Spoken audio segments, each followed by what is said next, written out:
Mr. President of the United Nations General Assembly, Mr. Secretary General, Head of the State and Government, Excellencies, I am honored to address you today on behalf of the Filipino people on the 75th anniversary of the United Nations. The invisible enemy that is COVID-19 has brought about an unfamiliar global landscape and unleashed a crisis without precedent. It is the biggest test the world and the United Nations face since World War II. While the United Nations has brought relief and hope to so many countries and peoples around the world, it now finds itself saddled by a virus that has taken many lives and wrecked economies and social order. We are at a crossroads. How we address COVID-19 will define our future. For the Philippines, this means putting up all of the peoples of our United Nations at the core of this response. We will need to ask hard and fundamental questions about the vision and mission that the United Nations conceptualized 75 years ago. We need to ask ourselves whether or not we have remained true and faithful to the United Nations principles and ideals. Mr. President, in the light of the realities of the present, the Philippines grieves with all of the families all over the world who lost their loved ones to this horrible virus. We extend our heartfelt condolences. We salute all frontliners who put up their lives on the line even in countries not their own. So also do we honor and recognize the healthcare professionals who selflessly answered the call and to combat the COVID-19 pandemic despite its virulence and unknown characteristics. While each nation has its own strategy in fighting the pandemic, what the world needs are coordinated international plans and efforts to pursue a common purpose.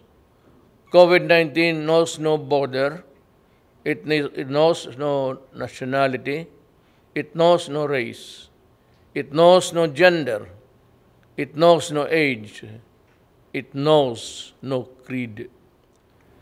The Philippines values the role that the United Nations plays in its fight against the pandemic.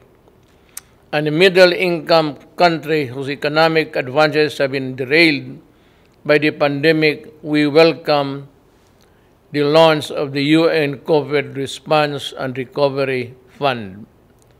Ensuring universal access to anti-COVID-19 technologies and products is pivotal in the global pandemic recovery. The world is in the race to find a safe and effective vaccine. When the world finds that vaccine, access to it must not be denied nor withheld. It should be made available to all rich and poor nations alike as a matter of policy. The Philippines joins our partners in the ASEAN and the non-aligned movement, and in raising our collective voice, the COVID-19 vaccine must be considered a global public good. Let us be clear on this. We can call for a global health agenda with enough resources, and policy space for the World Health Organizations. We need a WHO that is quick to coordinate and quicker to respond. The Philippines will do its part in the pooling of global resources. Our health workers are among the best.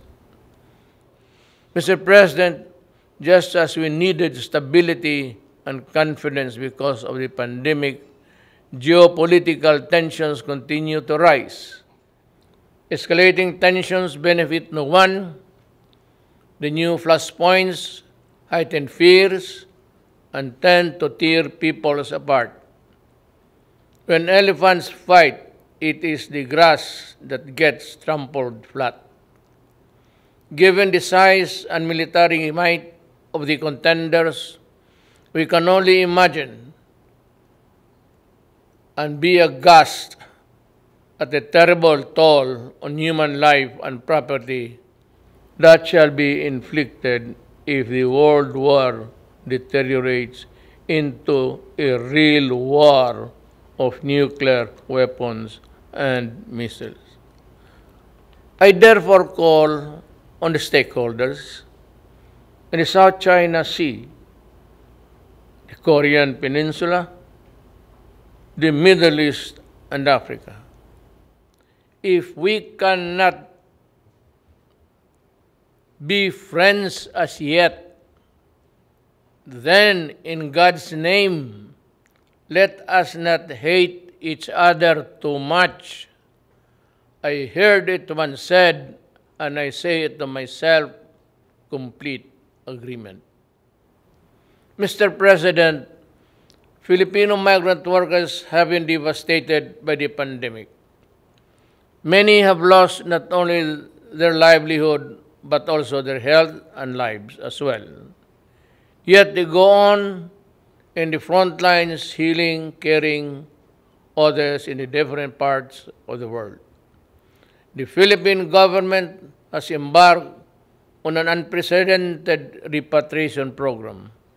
More than 345,000 overseas Filipino workers needed to come home then. We have brought back half and are bringing back the rest. We thank the countries that have provided Filipino migrants with residence permit, access to testing, treatment, and related health services in this pandemic. We brought back most of our seafarers who were stranded because of COVID-19 restrictions. We pioneered with the IMO of the Green Lane for a safe changes of seafaring crews. In these times, we need stronger cooperation in promoting and protecting the rights of migrants, regardless of their migrant status. We must all adhere to the Global Compact of safe, orderly, and regular migration.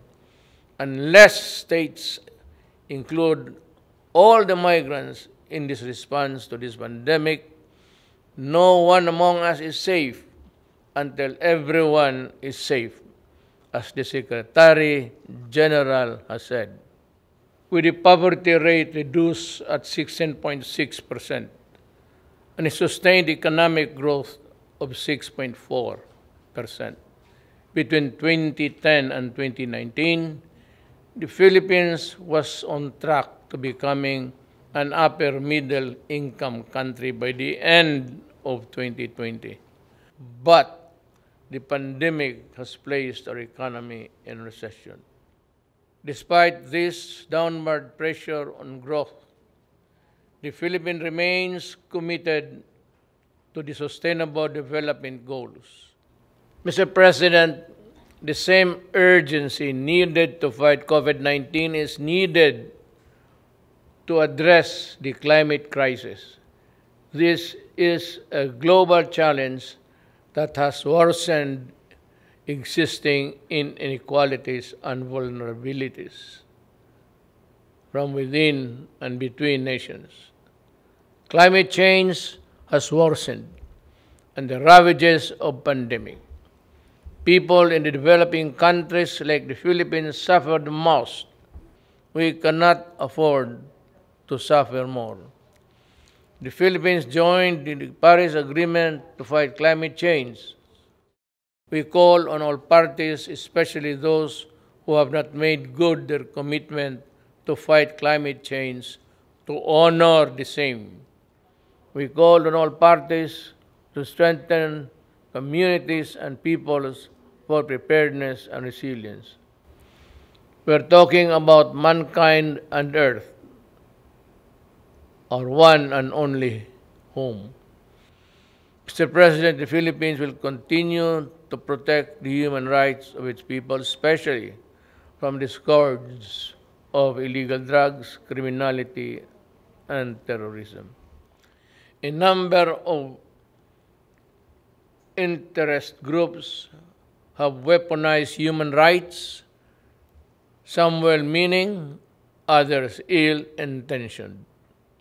They attempt to discredit the functioning institutions and mechanisms of democratic country and a popularly elected government which in its last 2 years still enjoy the same widespread approval and support. These detractors pass themselves off as human rights advocates while preying on the most vulnerable humans, even using children as soldiers or human shields in encounters. Even schools are not spared from their malevolence and anti-government propaganda. They hide their misdeeds under the blanket of human rights, but the blood oozes through.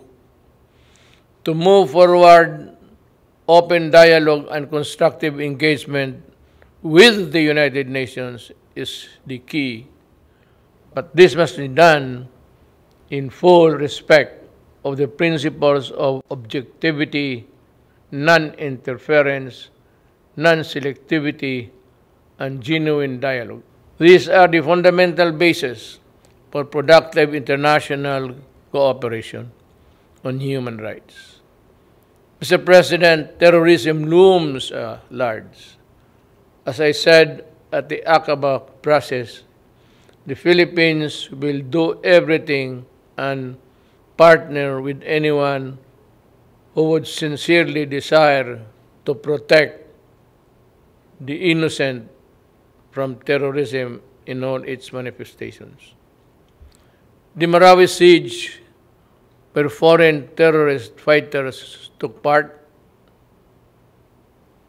taught us that an effective legal framework is crucial.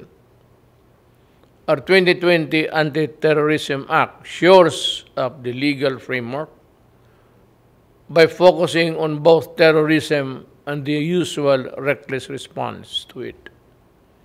Its enactment was done pursuant to our commitment and the strict adherence to the relevant Security Council resolution and the UN Global Counter-Terrorism Strategy. Most importantly, we remain committed to rebuild the stricken community and address the root causes of terrorism and violent extremism in my country.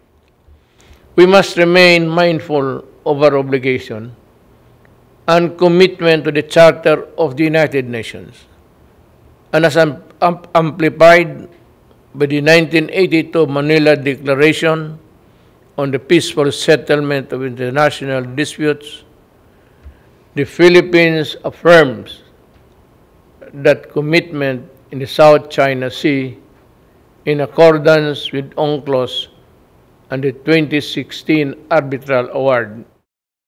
The award is now part of international law, beyond compromise and beyond the reach of passing governments to dilute, diminish, or abandon.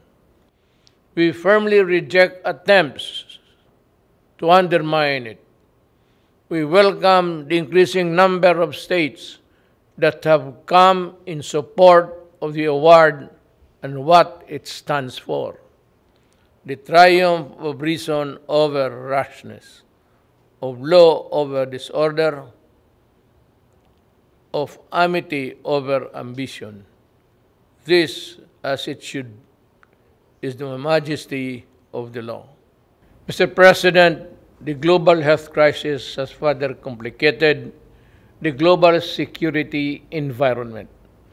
But no aspiration nor ambition can justify the use of weapons that destroy indiscriminately and completely. There is no excuse for deaths that a nuclear war could cause, nor the reckless use of chemicals and biological weapons that can cause mass destruction. These weapons of death put us all at mortal risk, especially if they fall into the hands of terrorists without a shred of humanity in their soul. We can call all member states to fully implement the Nuclear Non-Proliferation Treaty and the Chemical and Biological Weapons Convention. I have asked the Philippine Senate to ratify the Treaty on the Prohibition of Nuclear Weapons, and importantly, we were among those to sign it first. Mr. President, the Philippines has a long history of opening its doors to the refugees. From the White Russians following the 1917 revolution and the European Jews in the Second World War and the Vietnamese in the late 1960s and the Iranians displaced by the 1979 revolution, among others. The Philippines continue to honor this humanitarian tradition in accordance with our obligation under the 1951 Convention of the Status of Refugees and the 1967 Protocol. But lest we forget, helping the most vulnerable, those displaced by conflict, persecution, and political instability is a shared responsibility of all countries. As I have said many times, the doors of the Philippines are open, as they have always been, to everyone fleeing for safety, such as the Rohingyas. In the face of mounting refugee crisis worldwide, let us work together towards ending the conflicts and conditions that force people to flee their homes. Mr. President, as our societies become more diverse yet interdependent, social cohesion issues come to the fore. Mutual understanding, always accompanied by mutual tolerance between those of different faiths and cultures, is the only foundation of societies at peace with itself and all others. Finally, I express gratitude to the gallant peacekeepers, including our own, who advance the cause of peace in the most difficult situations. From the Golan Heights in the Middle East to Liberia in West Africa, Filipino peacekeepers put themselves in the front line between the vulnerable and those who seek harm. We are committed to increasing Philippine footprint in UN peacekeeping operation with increased participation of women. Again, Mr. President, to defeat COVID-19 pandemic and other challenges, we must work with seamless unity, which demands complete mutual trust and the conviction that we will win or lose together. We cannot bring back the dead, but we can spare the living, and we can build back better, healthier, and more prosperous and just societies. To this end, we rededicate ourselves to the multilateralism. The UN remains humanity's essential organization, but it is only as effective as we make it. To make significant changes, we need to be bold. We need the same collective courage that finally made the United Nations a reality 75 years ago. We need to act on long-standing recommendations to improve the Security Council's composition and the working together and working methods, to strengthen the role of the General Assembly and to streamline the processes and the operation of the UN. Indeed, to be ready for the new global normal, it cannot be business as usual for the UN. Let us empower the UN, reform it to meet the challenges of today and tomorrow. Let us strengthen it so it can fully deliver its mandate to maintain peace and security, uphold justice and human rights, and promote freedom and social progress for all. After all, we are the United Nations. Thank you.